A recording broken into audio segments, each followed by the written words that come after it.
Hello everyone, welcome to my class. Students, measurement and evolution के concept को हम लोग जान चुके हैं और आज की क्लास में हम बात करने वाले हैं इवोल्यूशन और मेजरमेंट की कैरेक्टरिस्टिक्स के बारे में, मापन और मूल्यांकन की विशेषताएं। तो चलिए हम अपने आज के टॉपिक्स को स्टार्ट करते हैं। सबसे पहले हम करेंगे मापन की विशेषताएं और उसके बाद करेंगे मूल्यांकन की विशेषताएं। तो मापन की विशेषताओं के अंतर्गत ये जो बिंदु हैं आपके सामने, जब आपने कॉन्सेप्ट को जाना था तो उसके अंतर्गत ये चीज़ें आपको समझ में आ गई होंगी, लेकिन यहाँ पे कुछ चीज़ें और इसमें ऐड हो गई हैं। ये जो विशेषताएं हैं ये भी हमारी हेल्प करेंगी मेजरमेंट या इवोल्यूशन के कॉन्सेप्ट को और भी अच्छी तरह से समझने में। ठीक है, तो चलिए एक एक करके से पढ़ते हैं। सबसे पहले है वस्तुनिष्ठता एवं वैज्ञानिकता। तो स्टूडेंट्स, हमें पता होना चाहिए कि वस्तुनिष्ठता क्या होती है, वैज्ञानिकता क्या होती है। देखिए, हमने यूनिट सेकंड में दो प्रकार के टेस्ट पढ़े थे, टाइप ऑफ टेस्ट पढ़े थे हमने, सब्जेक्टिव और ऑब्जेक्टिव। तो जो ऑब्जेक्टिव टेस्ट की यानी जिसे हम कहते हैं वस्तुनिष्ठ परीक्षा के जो गुण होते हैं वो वस्तुनिष्ठ, उनमें वस्तुनिष्ठता होती है, इसीलिए उनको नाम दिया गया है वस्तुनिष्ठ परीक्षा। तो यहाँ पे वस्तुनिष्ठता का मतलब जब मापन किया जाता है तो मापन पूरी तरह से वस्तुनिष्ठ होता है।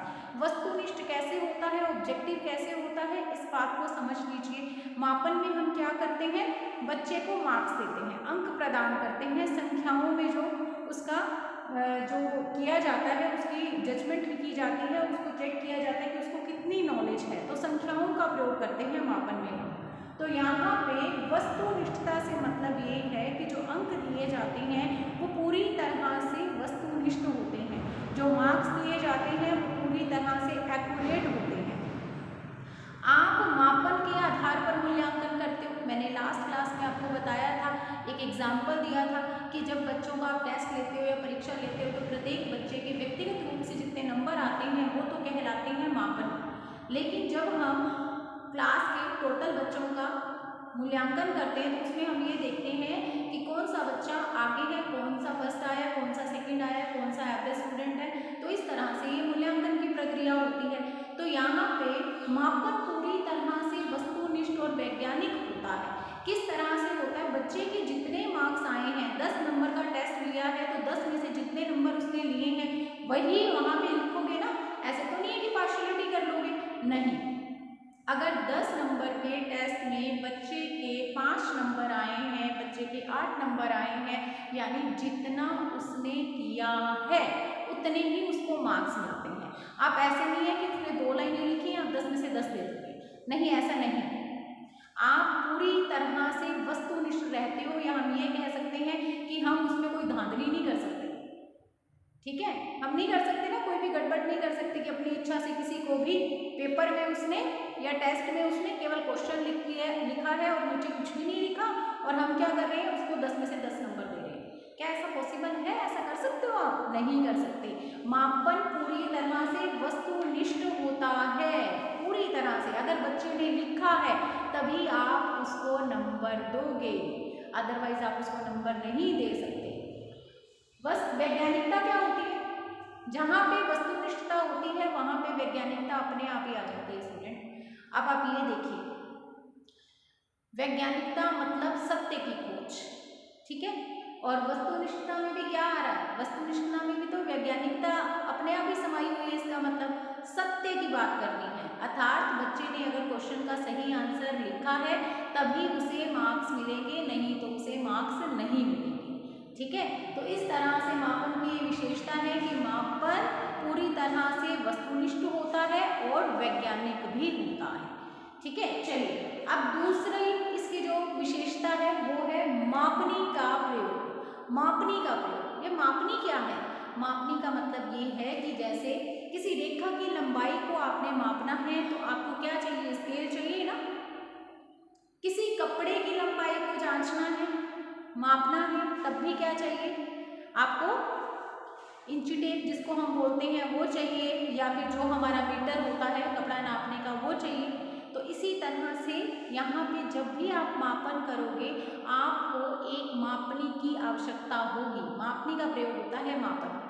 अब ये मापनी अगर शैक्षिक क्षेत्र में बात करूँ, शैक्षिक मापन की बात करूँ तो कि कौन सी मापनी होगी, तो देखिए जिस तरह से बुद्धि को मापने के लिए कई स्केल बने हुए ना, उसमें एक उदाहरण है बिने साइमन मापनी। नाम सुना होगा आपने साइकोलॉजी में। बिने साइमन मापनी बच्चे की बुद्धि को मापने के काम आती है। ठीक है, इस तरह से, ये तो एक एग्जाम्पल दे दिया।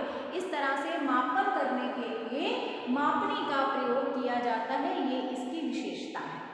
उसके बाद है मापन इकाइयों का प्रयोग। मैंने जब आपको मापन की एक अर्थ बताया था, मैंने कॉन्सेप्ट समझाया था पार्ट 1 में, पहली वीडियो मापन और मूल्यांकन से रिलेटेड थी जो, उसमें तो मैंने क्या लिखा था, किन्हीं निश्चित इकाइयों में, याद आ गया होगा, किन्हीं निश्चित इकाइयों में, यहाँ से ही मेरी लाइन शुरू हुई थी। तो यहाँ पे मापन के लिए क्या होता है, इकाइयों का प्रयोग होता है। यानी अगर हम किसी चीज़ की लंबाई को माप रहे हैं तो वो मीटर, सेंटीमीटर, ये इकाइयाँ उसमें यूज होंगी। इसी तरह से अगर हम किसी की परिमाण को नाप रहे हैं, यानी माप तोल या फिर भार की बात कर रहे हैं, तो हमें चाहिए होगा लीटर, मिलीलीटर, है ना, हम इस तरह से उसको यूज करते हैं, किलो, इस तरह से। तो मापन के लिए हमेशा इकाइयों का प्रयोग होता है, ये भी इसकी विशेषता है। इसके बाद है प्रतिमानों का प्रयोग। प्रतिमानों का प्रयोग, इसको आप ऐसे समझ सकते हो कि जैसे आप कोई परीक्षण करके बच्चे की बुद्धि को जांच लेते हैं। ठीक है, मान लीजिए हमने बच्चे की बुद्धि का पूरी तरह से मापन कर लिया, जो हमारे पास रिजल्ट आया है उस रिजल्ट का कैसे पता चलेगा हमें कि बच्चे की, मान लीजिए बुद्धि का मापन करने के लिए आपको पता है एक सूत्र होता है बुद्धि लब्धि जानने का, MA/CA × 100, mental as upon chronological age × 100। मुझे लगता है ये सुन रखा होगा MA/CA × 100। अब मान लीजिए किसी बच्चे का ये बुद्धि लब्धि जब हम निकालते हैं इस सूत्र के आधार पर, तो जो रिजल्ट आता है, जो अंक आते हैं इस सूत्र से, वो आता है 110। ठीक है, वो 110 आ गया वहाँ पे। अब जो ये 110 आया है आंसर, वो 110 आंसर से हम कैसे पता लगाएं कि बच्चा किस बुद्धि का है। अगर हमें ये पता हो कि 90 to 110 वाला जो बच्चा है वो एक औसत बुद्धि के अंतर्गत आता है, सामान्य बुद्धि के अंतर्गत आता है, सामान्य बालक के अंतर्गत आता है, तभी हम बच्चे के बारे में जजमेंट कर पाएंगे।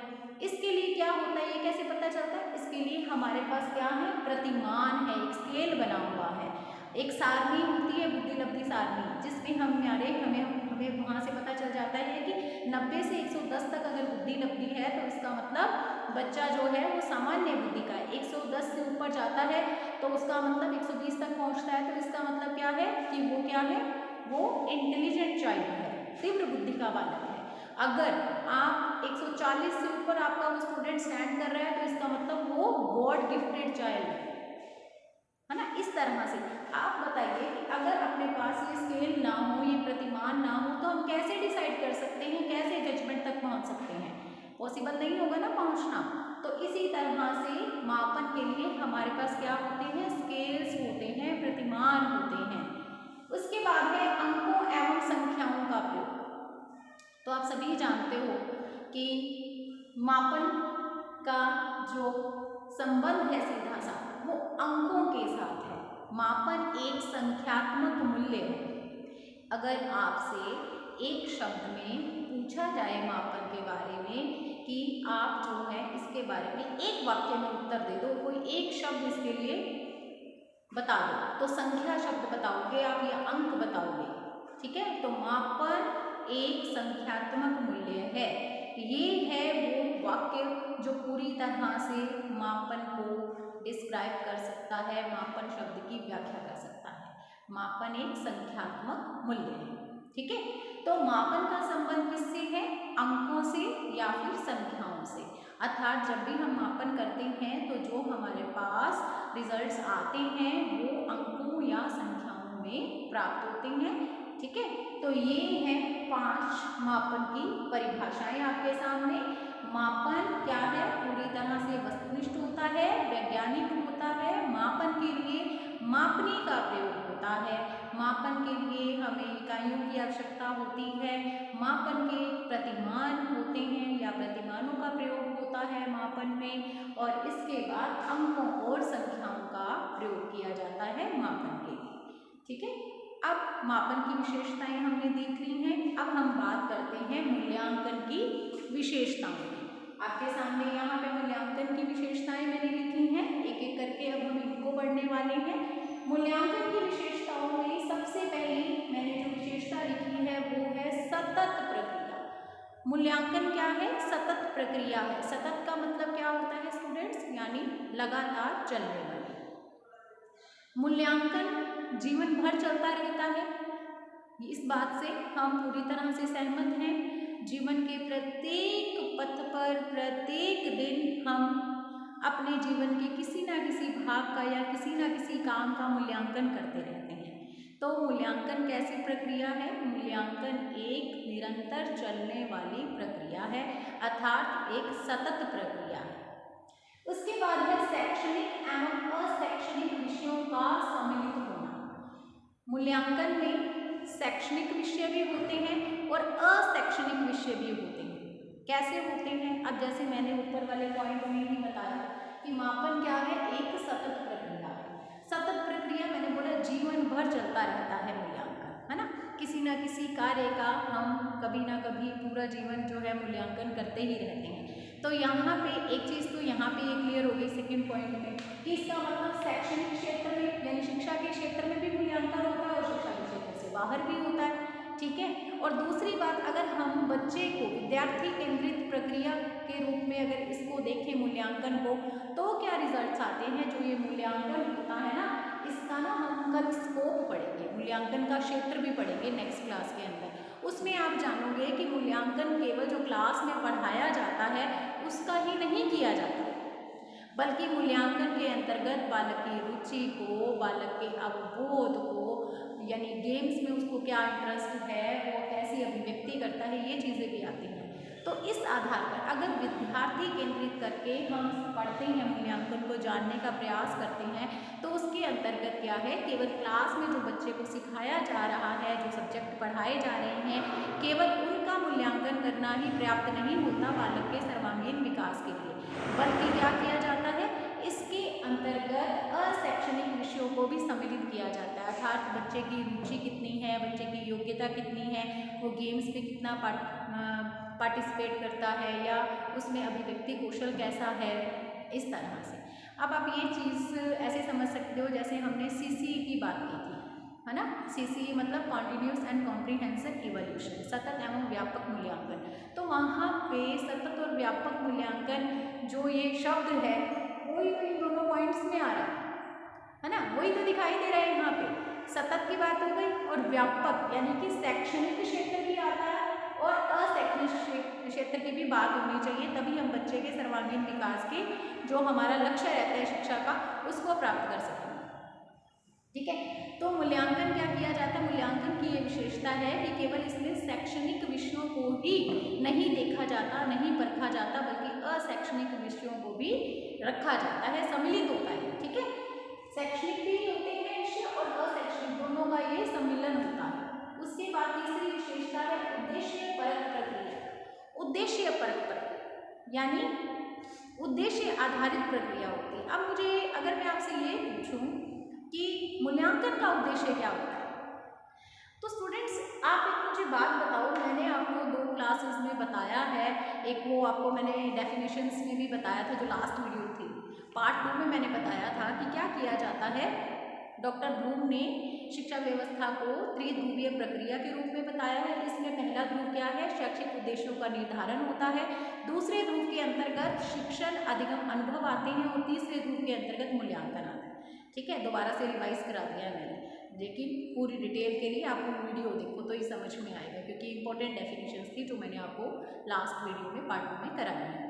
अब यहाँ पे क्या है? उद्देश्य परक प्रक्रिया, यानी इसका एक उद्देश्य होता है। अब बताओ फिर उद्देश्य क्या होता है मूल्यांकन का? तो मूल्यांकन का उद्देश्य क्या है? जो शैक्षिक उद्देश्य पहले ध्रुव के अंतर्गत जो शैक्षिक उद्देश्य निर्धारित किए गए हैं और उनके आधार पर फिर क्या किया गया है? शिक्षण अधिगम किया गया है।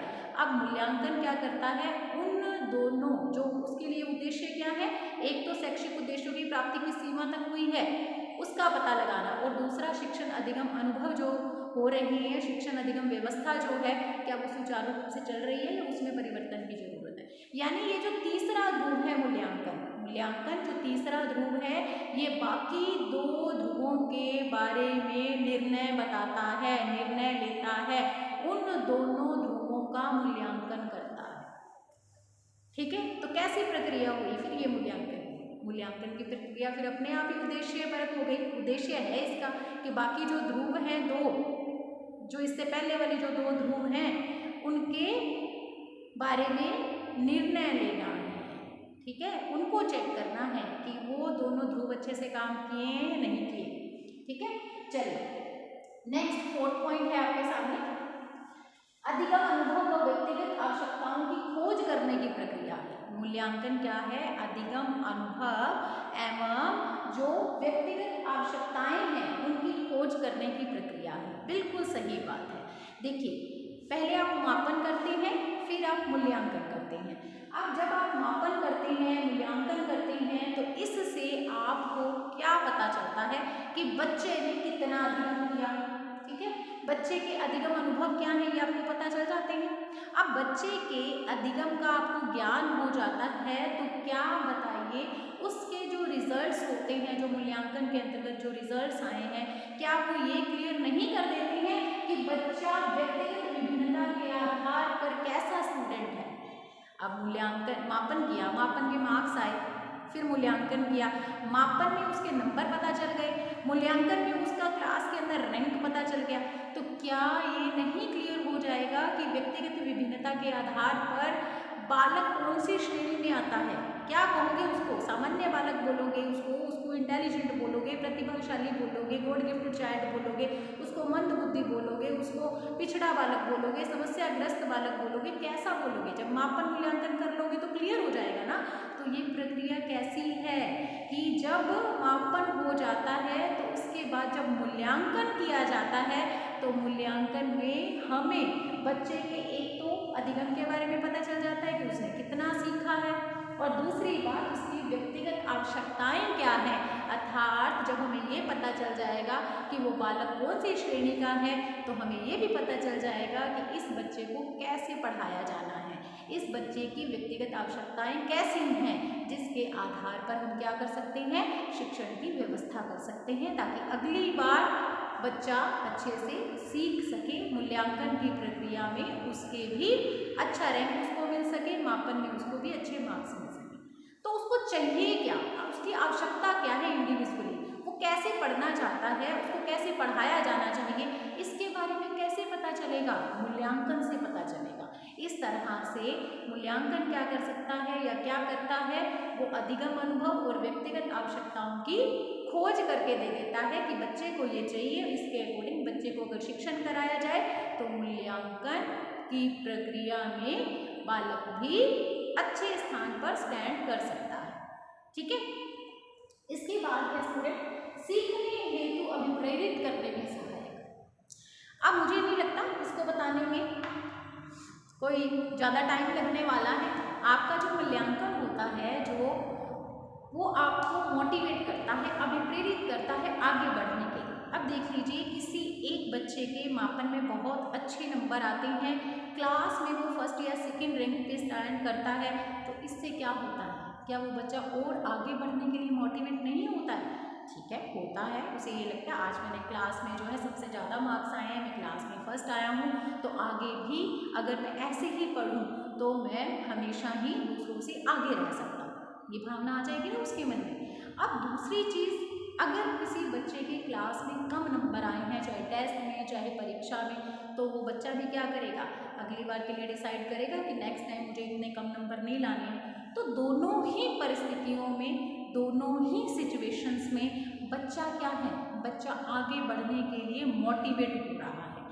चाहे उसके अब अच्छे मार्क्स आए हैं तो वो हमेशा चाहता है कि उसके हमेशा ही अच्छे मार्क्स आएँ, और अगर अब अच्छे मार्क्स नहीं आए हैं मापन के अंतर्गत, मूल्यांकन के अंतर्गत, उसका कोई बड़ा स्थान क्लास में या फिर ये कह सकते हैं कोई उच्च स्थान उसने प्राप्त नहीं किया है, क्लास में सबसे पीछे रह गया है, तब भी वो आगे बढ़ने के लिए प्रेरित होगा। तो ये मूल्यांकन जिस तरह से टीचर को बता रहा है स्टूडेंट के बारे में, तो इसी तरह से वो स्टूडेंट को भी तो उसके खुद के बारे में बता रहा है कि भाई आप जो बच्चे को खुद को पता चल जाता है कि मैं जो हूँ यहाँ पे स्टैंड करता हूँ और मुझे इससे आगे जाना है। ठीक है, इस तरह से बच्चे इस मूल्यांकन के द्वारा अभिप्रेरित होते हैं सीखने के लिए, आगे बढ़ने के लिए, अच्छे मार्क्स लाने के लिए, अच्छा रैंक लेने के लिए। ठीक है, उसके बाद देखिए लास्ट पॉइंट है हमारा जटिल प्रक्रिया। मूल्यांकन एक जटिल प्रक्रिया है।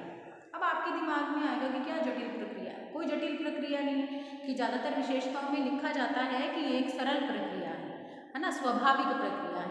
लेकिन मैडम आपने तो यहाँ पे लिख दिया है कि मूल्यांकन एक जटिल प्रक्रिया है। जटिल प्रक्रिया किस तरह से है इसे समझ लीजिए। देखिए मूल्यांकन का सही तरीके से किया जाना अनिवार्य है। प्रत्येक व्यक्ति मूल्यांकन नहीं कर सकता, वो व्यक्ति ही मूल्यांकन कर सकता है सही तरीके से जो व्यक्ति जो काम है जो बच्चों को दिया गया है, या किसी को भी आपने जो काम दिया है आप तभी उसका अच्छे से मूल्यांकन कर पाओगे जब आप खुद उसमें दक्ष होगे। तो इसका मतलब क्या हुआ कि प्रत्येक व्यक्ति के द्वारा मूल्यांकन नहीं किया जा सकता, हर एक कोई जो है वो मूल्यांकन की प्रक्रिया को संपन्न नहीं कर सकता। तो ये कैसी प्रक्रिया फिर अपने आप ही जटिल प्रक्रिया है। अगर कोई एक्सपीरियंस चाहिए अपने पास, अगर कोई ट्रेंड चाहिए मूल्यांकन करने के लिए, तो ये अपने आप ही जटिल प्रक्रिया हो जाती है। एक चीज़ तो ये आ गई जटिल प्रक्रिया के अंतर्गत कि हर एक कोई नहीं कर पाएगा। दूसरी चीज़ क्या है, यहाँ पे शैक्षणिक एवं अशैक्षणिक विषय आते हैं। यहाँ पे देखो शैक्षणिक एवं अशैक्षणिक दोनों विषय आते हैं, तो इतना आसान नहीं होता है कि स्टूडेंट्स के क्लास के अंदर सभी सब्जेक्ट के अंदर जो भी उनकी अचीवमेंट्स हैं उनको भी देखना है। इसके साथ ही दूसरी चीज़ अशैक्षणिक क्षेत्र यानी विषयों से हट करके, क्लास से हट करके बालक का जो व्यवहार है उसको भी तवज्जो देनी है, उसको भी कैलकुलेट करके फिर बच्चे का मूल्यांकन करना है। तो इसका मतलब इसके लिए तो पर्टिकुलर नॉलेज होनी चाहिए ना, या व्यक्ति इतना एक्सपर्ट होना चाहिए कि वो इन दोनों क्षेत्रों का ज्ञान लेकर के रखे या इन दोनों क्षेत्रों का मूल्यांकन कर सके बच्चे के मूल्यांकन करते समय। तो इस तरह से ये अपने आप से ही जटिल प्रक्रिया हो जाती है, क्योंकि जटिल प्रक्रिया अपने आप दो कारण बता दिए। तीसरा ये है कि इसमें क्या किया जाता है, जो उद्देश्य निर्धारित किए गए हैं और जो शिक्षण अधिगम व्यवस्था की गई है, इन दोनों ध्रुवों की इस तीसरे ध्रुव के द्वारा जांच की जाती है। तो इसका मतलब बहुत ही एक सटीक काम है, एक मुश्किल काम है। जो शैक्षिक उद्देश्य हैं वो किस सीमा तक प्राप्त हुए हैं उनको जांचना है, और उनके आधार पर, शैक्षिक उद्देश्यों के आधार पर जो शिक्षण व्यवस्था की गई है, अधिगम व्यवस्था की गई है, क्या वो सही है या उसमें कुछ चेंज लाने की ज़रूरत है, इसको भी देखना है। तो इतना आसान नहीं है दोनों की प्राप्ति की सीमा को चेक करना या दोनों की व्यवस्था को चेक करना। ठीक है, तो इस तरह से ये प्रक्रिया कैसी है, ये एक जटिल प्रक्रिया है। तो ये हो गई है मूल्यांकन की विशेषता। सतत प्रक्रिया है, शैक्षणिक एवं अशैक्षणिक दोनों विषय सम्मिलित होते हैं इसमें। उद्देश्य परक प्रक्रिया है ये, अधिगम अनुभव व व्यक्तिगत आवश्यकताओं की खोज करने की प्रक्रिया है, सीखने हेतु अभिप्रेरित करने में सहायक है, और मूल्यांकन एक जटिल प्रक्रिया है। ठीक है स्टूडेंट्स, तो आज की क्लास में मैंने आपको मापन और मूल्यांकन की विशेषताएं करवा दी हैं। आप चाहें तो उनका स्क्रीनशॉट लेना चाहें तो ले करके रख सकते हैं, आपको पढ़ने में आसानी होगी।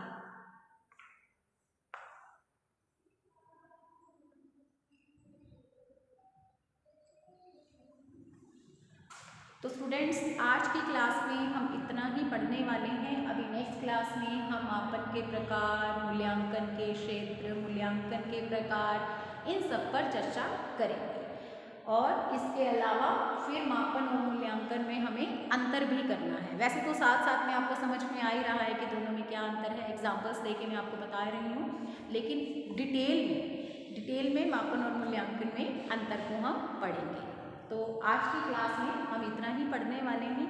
आगे की जो भी नॉलेज है वो आपको मिलेगी नेक्स्ट क्लास में। आपने क्या करना है, घर पे रहना है, पढ़ते रहना है, खुश रहना है। God bless you.